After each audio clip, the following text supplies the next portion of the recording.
pay the condolence from Karachi media, your mother. And then what is the goal of this whole camp? What is your personal strategy? So it's very much a white ball camp for us with a T20 focus. So a lot about, I guess, working backwards from the World Cup, identifying key areas that we need to work on, and then putting the boys under a bit of pressure. I think we've identified, even in the short time we've had with them with the last series, that there are some real fundamentals that we need to work on as a group, and that's why we've got a week with them here. The first few days will be around those, and then we'll start to be a bit more specific focus leading into Bangladesh. Yes. Mike, there's been a speculation on social media that you have talked to Babar Azam regarding doing wicket keeping in the T20 format. So is there any chat regarding that or not? And talk us about the involvement of the head coach in the selection, because the previous two coaches that has been left Pakistan side, they said that they are not designated with the selection. They are not allowed to play their role in the selection. So talk about the Babar and the selection as well. Sure. Firstly, Babar Azam is not seen as a wicket-keeping option. No, I'm not sure where that came from, but I have heard that speculation around. Babar is competing for one of the opening positions at the moment. Obviously, we have Faka and Siam in those two roles at the moment, so he's competing for that. And I think, secondly, from a selection point of view, I am part of the selection panel. Yes, I am. And then the selectors or the selection panel select a squad of 20 players, and then the coach and captain present 15 to the chairman. There is a speculation about Shaheen Afridi as well, that Mike Hesson told him to select one or two format. Do you told him about one or two format, or what is the future of working in T20 cricket? Oh, Shaheen Afridi is a world-class player, so there's no doubt that we've identified some areas that we think Shaheen needs to work on, as does every player at this camp. But there's a good reason that him and everybody else is at this camp, is that they're in the wider frame for Pakistan in white ball cricket, and that includes T20 cricket. So, players go through good periods and periods where they're a little bit down in their game. And it's up to us as a coaching staff to try and get our best players on the park and make them better. So when they play for Pakistan, they perform better. So we certainly don't discount quality players. We try and work with them to help them come back stronger. So how you feel this kind of thing, the players playing leagues and getting all the countries' environments and playing well and performing superbly? And so talk us about Hesson Ali also. I'll talk to Hesson Ali first. I mean, Hesson will be involved with our team in the West Indies. We've seen it as an opportunity for us to introduce Salman Mirza into the Bangladesh series, and that's in the Hesson Ali place. But not instead of him. It's just we know Hesson's playing cricket at the moment. He's playing very well, and we can provide an opportunity to another promising player, and then Hesson will come and join us again in the West Indies. So, look, I think the opportunity to play in countries that are very different to Pakistan is important for a player's growth.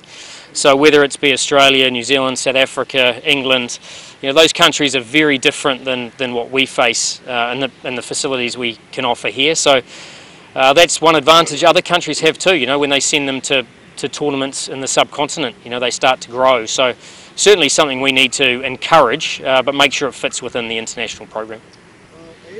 Shaheen Afridi has been left out.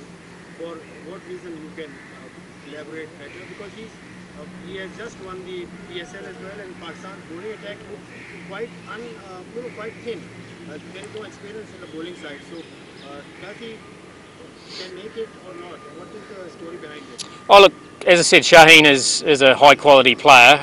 We obviously had we had Hesson Ali, and we had Haris Ralph. And Babar Afridi performed really well against Bangladesh. Obviously, one is injured with Haris Ralph. Hesson Ali we've seen as an opportunity to bring in Salman Mirza. But Shaheen will get his opportunity. But we want to make sure that Shaheen's also made some improvements to his game, so when he comes back in to the T20 side, he performs well. Hesson, obviously, we saw you working in the match with Babar Azam yesterday, because he is obviously an asset and has performed well for Pakistan in T20 format.